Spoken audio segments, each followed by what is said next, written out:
Ayan o, ang laki oh. Ang ganda ng tsura oh. Yun. Yeah. Ang ganda, parang lalaban ah. Oh. May itlog kasi siya. Pwede kaya natin uwi yan.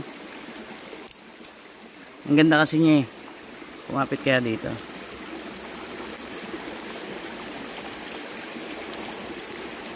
Kumapit sa gabi.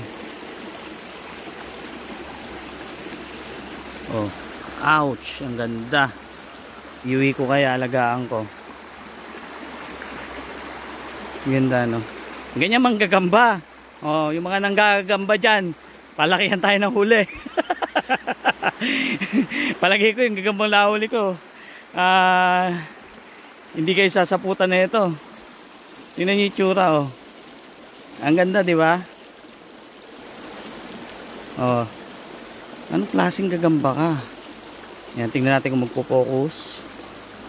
Ang ganda makita ng malapit eh. Yan, ganyan po itsura niya. Gara.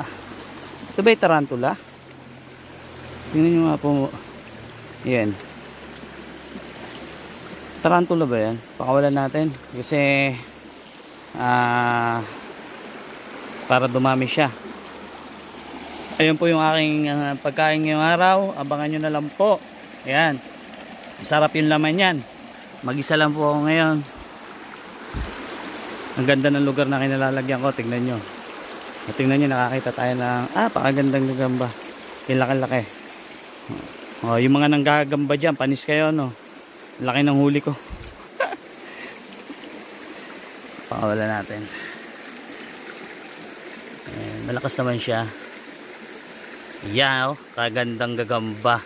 Yan, alam nyo po ba kung anong klaseng gagamba yan? Ay, lumalaban. Oh. Oh. Oh. Oh. Lumalaban no. Palagay ko pagka pumipitik. Oh, ha? Oh. Tingnan niyo naman lumalaban. Ang cute niya. Sige na, umano ka na. Pumunta ka na sa gubat. Hindi ka naman pakikalaman. Ayun, nakaano siya oh. Ready na siya kung sakaling yung may kaaway siya oh. Kabuka yung mga ano niya. Ang ganda niya oh. Oh. Lumalaban siya. Tarantula siguro to. Hindi ako sure pero tingin ko tarantula kasi sa gubat. Oh, baka malaban. Ang sarap sana alagaan eh, no? Oh, laki.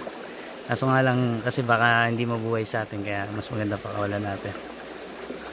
Cute niya. Pakawalan natin. Oh, di ba? Tapos tingnan niyo naman yung kaganda ng aking place ngayon.